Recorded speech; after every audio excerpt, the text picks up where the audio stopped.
नमस्कार, मैं सुरेश कुमार, इतिहास व्याख्याता। आज हम आधुनिक विश्व इतिहास में फासीवाद का विस्तार व प्रचार तंत्र के विषय में विस्तार से अध्ययन करेंगे। पिछली कक्षा में हमने इटली में फासीवाद के उदय की ऐतिहासिक पृष्ठभूमि तथा फासीवाद के उदय के कारण के विषय में विस्तार से अध्ययन किया था।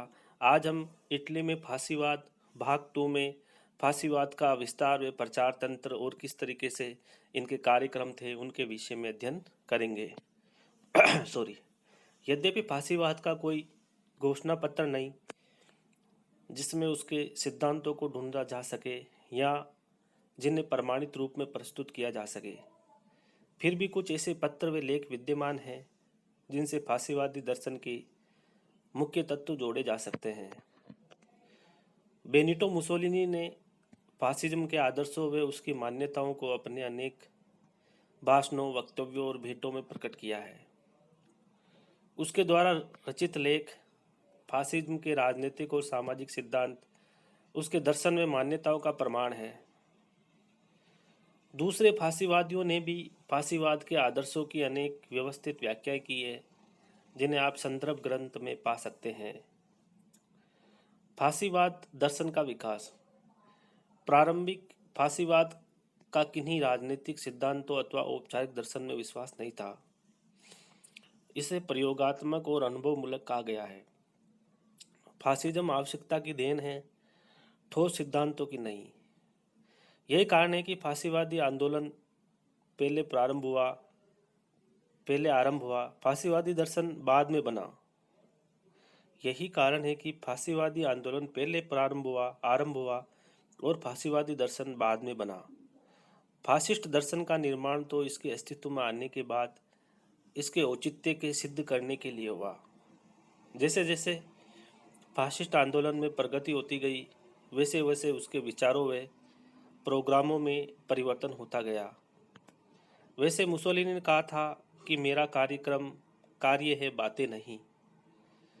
फासिज्म ने तो समय, स्थिति व आवश्यकता के अनुकूल कार्य किया, किन्हीं सिद्धांतों के आधार पर नहीं।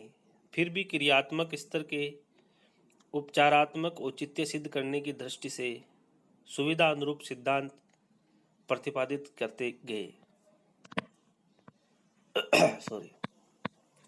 मुसोलिनी, जो पहले पूंजी विरोधी था, बाद में उसने पूंजीपतियों से समझौता कर उनसे समर्थन प्राप्त किया। जो फासिस्ट विचारधारा पहले धर्म विरोधी थी, उसने बाद में चर्च के साथ समझौता किया। जो फासिस्ट अपने प्रारंभिक काल में गणतंत्रवादी या प्रजातंत्रवादी थे, वे बाद में प्रजातंत्र विरोधी हो गए। फासीवाद का प्रवर्तक मुसोलिनी एक समय किसी विचार को स्वीकार करता था तो अन्य समय पर दूसरे विचार ग्रहण कर लेता था। ग्रांट व टेम्परले के अनुसार फासिज्म की उत्पत्ति के कारणों की सावधानी से किए विश्लेषण से ज्ञात होता है कि यह अवसरवादी प्रकृति का था और केवल स्थिर शक्ति के प्रति आश्वस्त हो जाने पर ही उसने अपने एक दर्शन का विकास किया। नेक्स्ट है वैचारिक पृष्ठभूमि का योगदान। इटली का इतिहास फासिस्ट विचारधाराओं से भरपूर है। रोम साम्राज्य के मूल मंत्र थे राष्ट्रीय प्रतिष्ठा और गौरव, एकता और अनुशासन, निरंकुशता, शक्ति विस्तार। यानी कि रोम साम्राज्य के मूल मंत्र थे राष्ट्रीय प्रतिष्ठा और गौरव, एकता और अनुशासन, निरंकुशता, शक्ति विस्तार। दांते 1265 से 1321 तो इटली की एकता और विस्तार का प्रथम पैगंबर था, जो कि हमने पुनर्जागरण काल में पढ़ा था। दांते 1265 से 1321 तो इटली की एकता और विस्तार का प्रथम पैगंबर था।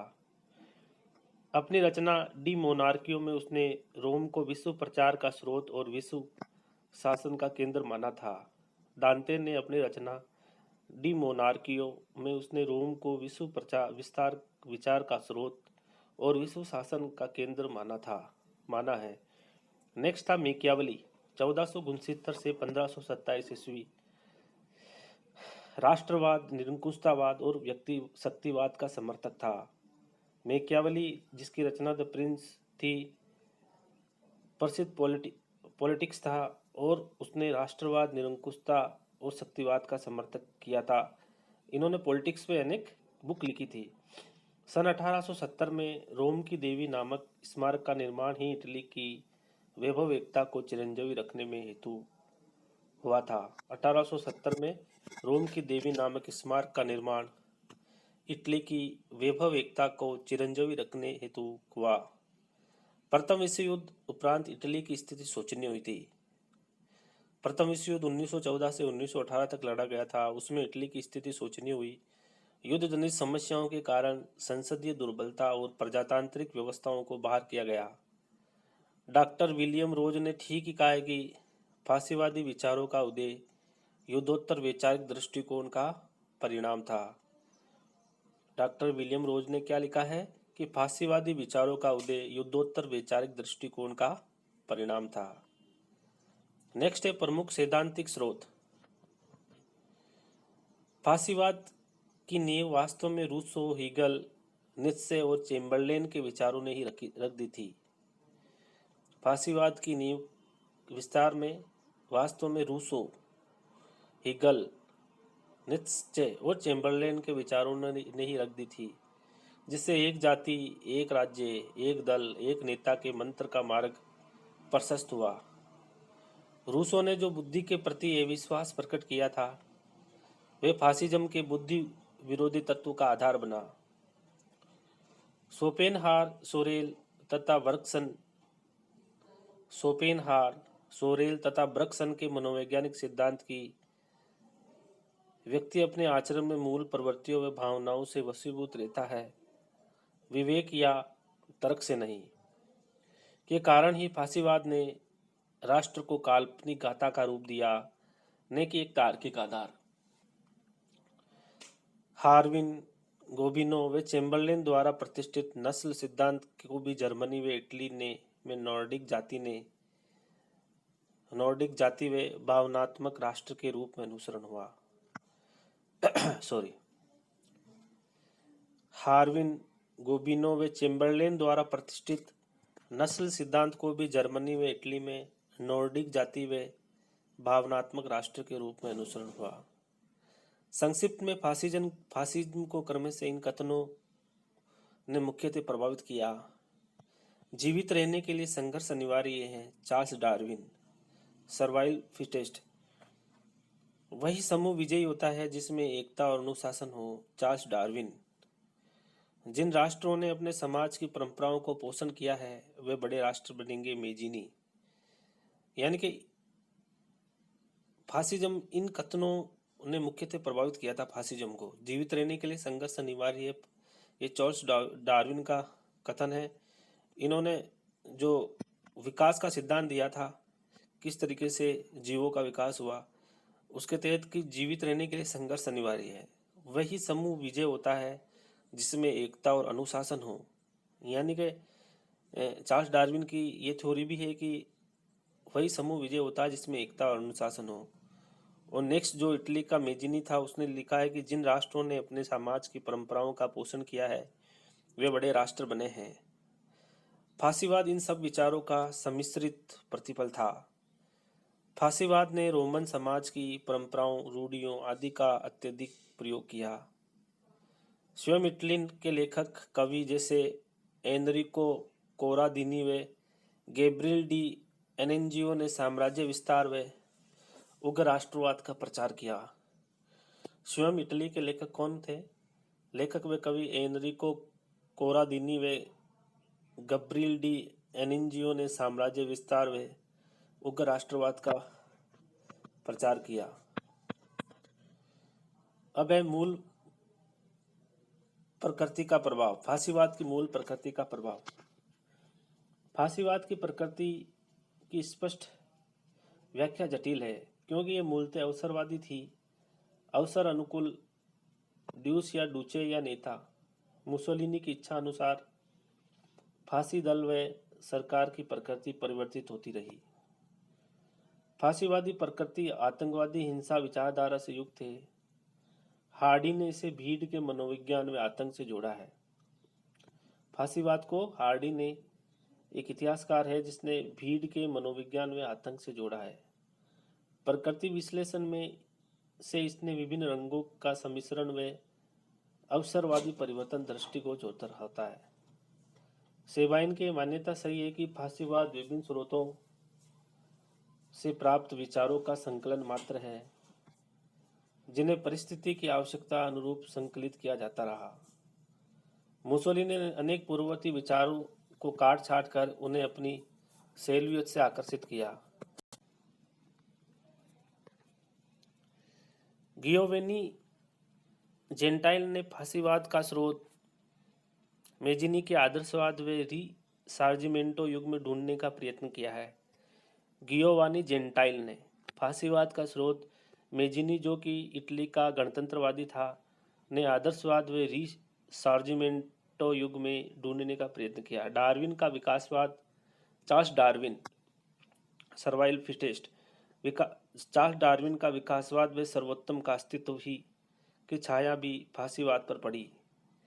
हिगल का राज्य सिद्धांत तो उसका मुख्य आधार था, यानी कि हिगल का राज्य सिद्धांत तो इसका मुख्य आधार था, जिसमें सर्वशक्तिमान राज्य को अभ्रांत व नैतिक गुणों का सृष्टा माना गया है। गोथार्ड हार्डी ने तो सर्वाधिकारवादी अधिनायकवाद का उद्गम स्रोत समाजवाद व राजनीतिक वामपंथ में खोजते हुए इसे राष्ट्रीय समाजवाद घोषित किया था।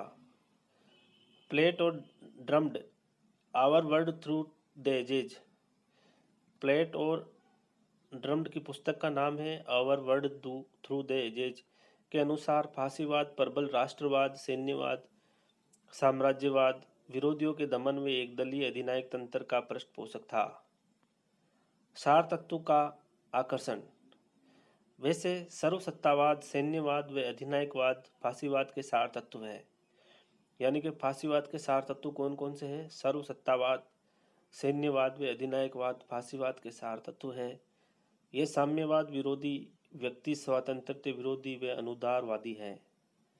उग्र राष्ट्रवाद में अंतर्निहित तत्वों का समावेश जैसे साम्राज्यवादी, अवसरवादी व आतंकवादी भी है।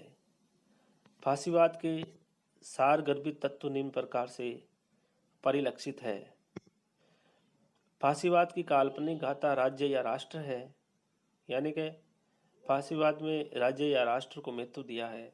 यह लोकतंत्र विरोधी है जिसमें स्वतंत्रता अधिकार नहीं कर्तव्य है। यह लोकतंत्र विरोधी है जिसमें स्वतंत्रता अधिकार नहीं कर्तव्य है। समानता समता निर्बल धारणा है, असमानता प्राकृतिक नियम है। नेक्स्ट है फांसीवाद शिष्ट वर्ग के शासन में विश्वास करता है। फांसीवाद शिष्ट वर्ग के शासन में विश्वास करता है।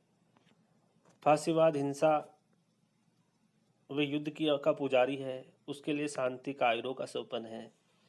फांसीवाद हिंसा व युद्धों का पुजारी है, उसके लिए शांति का आयुरों का सोपन है। फांसीवाद विस्तारवादी साम्राज्यवाद का पोषक है, यह अंतर्राष्ट्रीय कानून व्यवस्था को नहीं मानता। फांसीवाद विवेक विरोधी है, अर्थात अबुद्धिवाद है। नेक्स्ट है ये सर्वसत्तावाद है। फांसीवाद में धर्म में विश्वास करता है, अर्थात धर्म के साथ समझौता करता है। फांसीवाद धर्म में विश्वास करता है, अर्थात धर्म के साथ समझौता करता है। फासिज्म की निगमनात्मक आखतक राज्य नीति है। फासिज्म की निगमनात्मक आखतक राज्य नीति है। प्रचार तंत्र की भूमिका। फांसीवादी डूचे नेता ने प्रचार तंत्र पर विशेष बल दिया। अधिनायक ने प्रिंट मीडिया का पूर्णतः राजकीय उद्घोषक के रूप में दुरुपयोग किया है। लैंगसम के अनुसार फासिस्टों ने पैम्पलेट, पत्र पत्रिकाओं, पुस्तकों, पर्चों और भाषणों का उपयोग कर एक प्रबल प्रोपगेंडा अभियान चलाया, जिसके द्वारा सर्वत्र समझाया गया कि केवल वे ही इटली की सुरक्षा, समृद्धि व अंतर्राष्ट्रीयता की पुनर्स्थापना कर सकते हैं। जन भावनाओं को उद्वेलित कर उनका विद्रोहन करने में मुसोलिनी को वक्तृत्व कला सक्षम थी।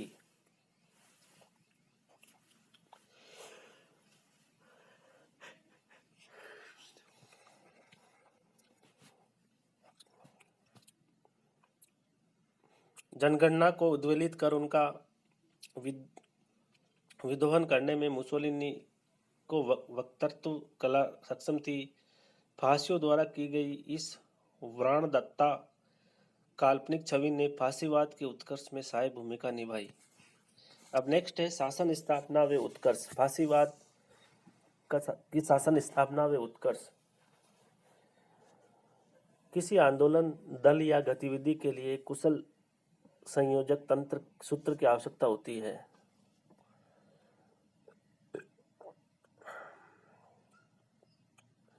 फांसी दल को मुसोलिनी के रूप में एक प्रभावी संचालक मिला। उसका व्यक्ति गतिशील एवं आकर्षक था।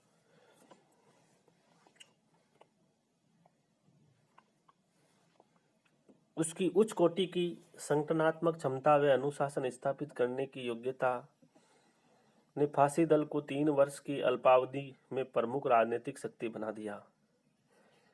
हेजन के अनुसार वे मानवों का जन्मजात नेता था, जिसमें जन अनुरोध कला, त्वरित निर्णय क्षमता व भीड़ को द्रुत गति से उद्वेलित करने का भावुक चातुर्य था। इस निपुण अधिनायक ने जन समर्थन के माध्यम से सर्वसत्ता को अति केंद्रित कर लिया। केटलबी ने इस ओजस्वी महानायक के लिए कहा कि रक्त की एक भी बूंद बिना बहाए मुसोलिनी ने ऐसी राज्य क्रांति को फलीभूत किया जिससे देश की जनतांत्रिक प्रथाएं समाप्त हुई और संपूर्ण तानाशाही स्थापित हुई।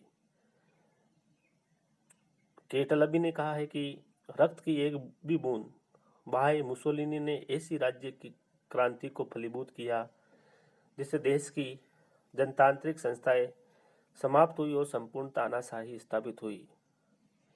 तानाशाह संसद व राजा। अक्टूबर 1914 में विश्व युद्ध में हस्तक्षेप के समर्थकों द्वारा फैंसी दे एजियाने नामक सभाओं का गठन किया, जबकि 1916 में मुसोलिनी ने इटली की सेना में भर्ती होकर युद्ध में प्रत्यक्ष सहभागिता की व शौर्य प्रदर्शन कर कारपोरल तक पदोन्नति हुआ। घायल होने पर वह मिलान लौटा और देश के मनोबल वृद्धि हेतु संपादन कार्य में जुटा।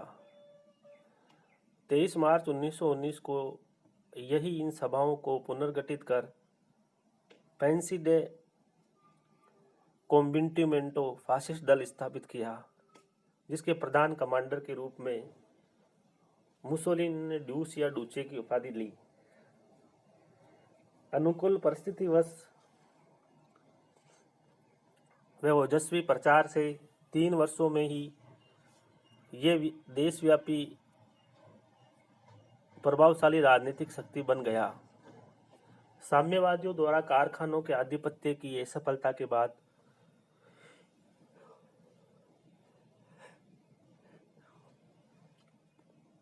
फांसियों को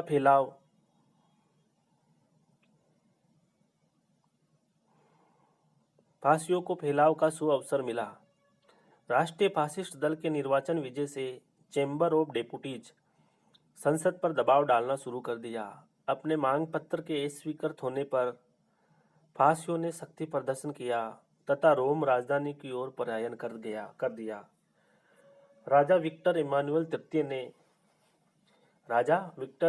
तृतीय ने प्रधानमंत्री लुइगी फेक्टा से त्यागपत्र मांग लिया और मुसोलिनी को नई सरकार गठित करने हेतु आमंत्रित किया।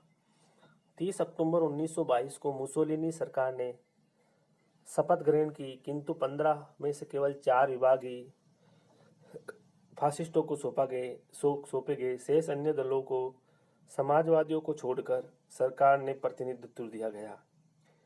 ये डूचे की विशिष्ट रणनीति थी और अधिक दुस्साहसिक कार्यों के लिए जनमत के समर्थन के प्रति पूर्ण आश्वस्त हो जाने तक वे सरकार के ऐसे मिले जुले फलस्वरूप के पक्ष में था। संवैधानिक ढंग से मुसोलिनी ने संसदीय नेतृत्व में सत्ता ग्रहण कर ली। प्रारंभ में वैधानिक शासन यथावत रखी, पर सने सने जनतांत्रिक संस्था समाप्त कर संपूर्ण तानाशाही स्थापित कर ली। लघु अवधि में ही मुसोलिनी ने योजनाबद्ध तरीके से संसद का फासिस्टीकरण कर लिया। प्रांतीय शासन हेतु फासिस्ट प्रीफेक्टों को नामित किया। स्थानीय प्रशासक के रूप में फासिस्ट पोडेस्टा पद नाम नियुक्त कर दिए गए। संसद में उसने अधिनायकवादी अधिकार प्राप्त कर लिया। समस्त सेना पर उसका एकाधिकार हो गया। वे प्रधानमंत्री से शासन प्रमुख बन गया। 1925 से 1928 के मध्य पारित विधेयकों से वे संसद से स्वतंत्र हो गया और राजा के प्रति उत्तरदायी रह गया। नाम मात्र हेतु इटली अब भी लोकतांत्रिक राज्य था। संसद में वंशानुगत राजा था, किंतु वास्तविक शक्ति फासिस्ट दल के अध्यक्ष में ही केंद्रित थी। नेक्स्ट है अधिनायक के उत्कर्ष का प्रभाव। 30 दशक में अतिव्यस्त वैश्विक उतार चढ़ाव के कारण फासीवाद के उत्थान को स्थानीय समस्या माना गया। मेरियन आयरिस के अनुसार अपने विकसित रूप में फासीवाद एक दल का शासन है जिस पर अध्यक्ष ड्यूस या डूचे का नियंत्रण था। इस व्यक्तित्व के पीछे एक रेश्यात्मकता का ताना बाना बुना गया और उसका अतिशय महिमा मंडन किया गया। जीपी गूच के अनुसार मुसोलिनी का विश्वास था कि जनतांत्रिक शासन पश्चिमी यूरोप के धनी राष्ट्रों के आमोद की एक वस्तु थी। बहुमत को वे तिरस्कार की दृष्टि से देखता था। मुसोलिनी ने राष्ट्रीय पौरुष के मसीहा के रूप में विश्व युद्ध में के अपमान का दोषारोपण संसदीय सरकार के समर्पणवाद व पराजयवाद पर लगाया। केटलबी के अनुसार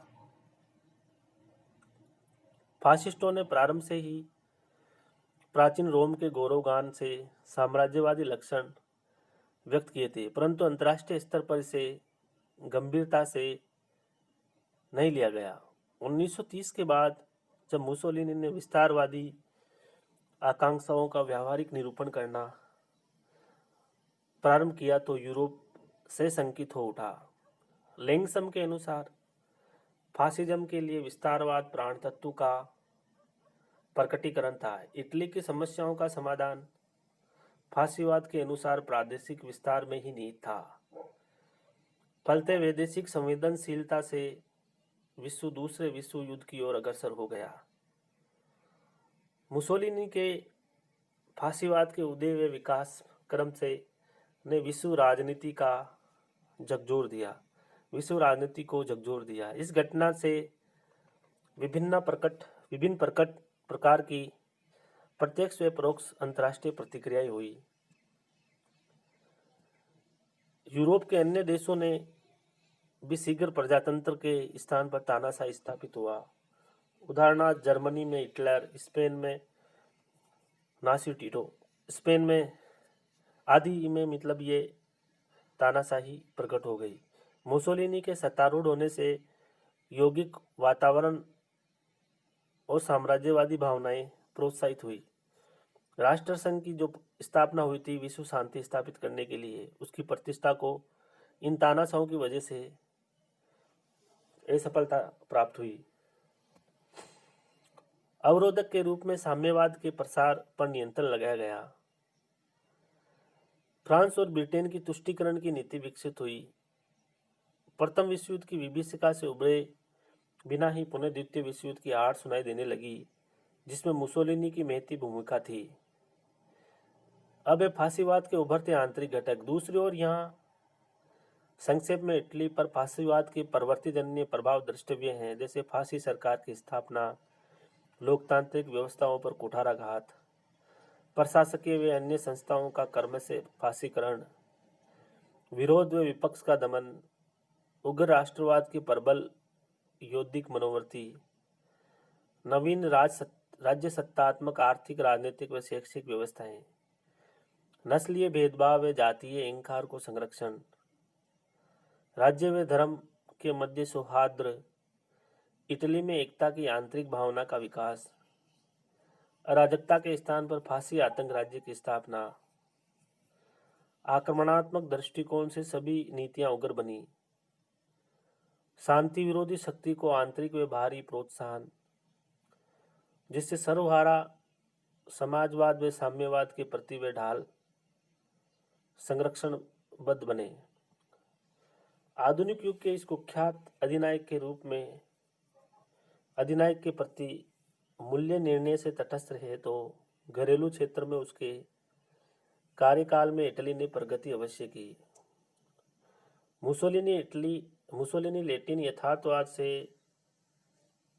वंचित नहीं था और उसके पास रचनात्मक विचारों का अभाव नहीं था। उसने इटली को आधुनिक राज्य बनाने में मदद की और इटली की एकता प्रक्रिया को कई स्तरों तक ऊंचा किया। विवेचना। फासीवाद के उत्कर्ष के संबंध में दो प्रकार की विचारधाराएं प्रचलित है। पहले अधिनायक तंत्रात्मक प्रशंसा और दूसरी प्रजातंत्रात्मक कटु आलोचना। यानी कि विवेचना के तहत फासीवाद के उत्कर्ष के संबंध में दो प्रकार की विचारधाराएं प्रचलित है। पहली अधिनायक तंत्रात्मक प्रशंसा और दूसरी प्रजातंत्रात्मक कटु आलोचना।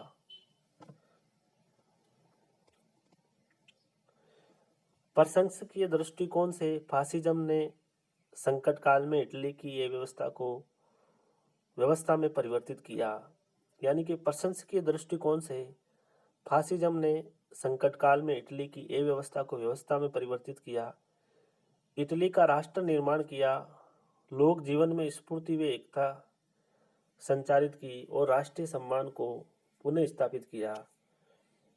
नाल्टे अर्नेस्ट ने लिखा है कि हड़तालें जादू की तरह बंद हो गई, गाड़ियां समय पर चलने लगी और नौकरशाही कार्य करने लगी। इटली के जीवन के सभी आयामों में नई शक्ति व ऊर्जा उत्पन्न हो गई। आलोचकों के अनुसार फासिज्म के उदय से लोकतंत्र का हनन हुआ, व्यक्तिगत स्वातंत्र्य को राज्य रूप देवी पर बलिदान किया। सब हित में डूचे ने व्यक्ति को आदिम अवस्था में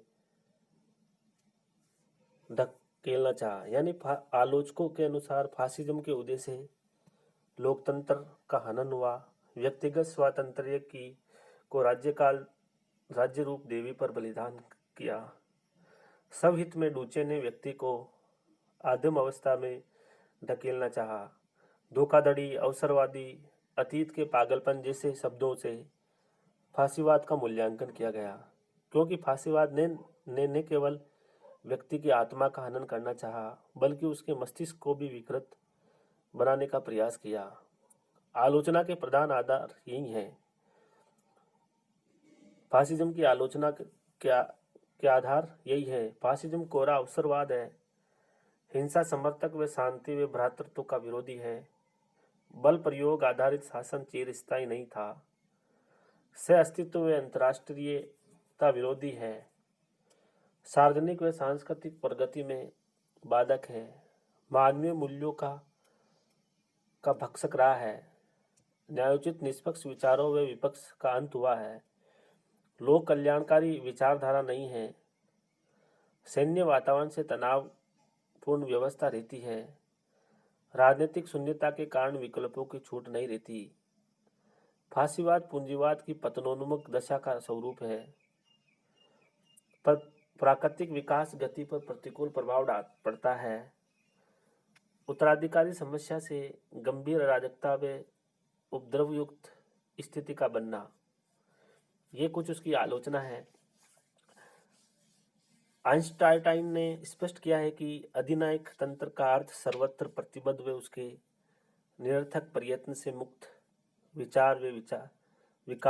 विकास धारा को अवरुद्ध करना है।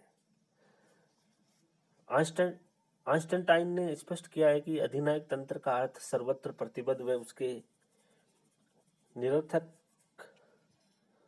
प्रयत्न से मुक्त विचार व विकास धारा को अवरुद्ध करना है। सारांश। जन्म के समय फासीवाद को इटली की एक आंतरिक घटना समझा गया। यानी कि जन्म के समय फासीवाद को इटली की एक आंतरिक घटना समझा गया, परंतु अपने विकास क्रम से इसने विश्व राजनीति को अत्यधिक प्रभावित किया। अतः आधुनिक विश्व इतिहास के अध्याय क्रम की यह एक महत्वपूर्ण कड़ी है। प्रथम विश्व युद्ध में फासीवाद के उदय का बीजारोपण हुआ। वे इसका विस्तार द्वितीय विश्व युद्ध के कारणों से जा जुड़ा, यानी कि द्वितीय विश्व युद्ध के लिए फांसीवाद भी जिम्मेदार था। फांसीवाद के उद्देश्य से केवल इटली ही प्रभावित नहीं हुआ, अपितु यूरोप का मानचित्र व विश्व इतिहास व्यापक रूप से प्रभावित हुआ। यानी कि इटली में फांसीवाद के उद्देश्य से केवल इटली ही प्रभावित नहीं हुआ, अपितु यूरोप का मानचित्र व विश्व इतिहास व्यापक रूप से प्रभावित हुआ। इस प्रकार हमने इटली में फांसीवाद के विषय में विस्तार से अध्ययन किया। निश्चय ही एग्जाम की दृष्टि से बड़ा महत्वपूर्ण है। धन्यवाद।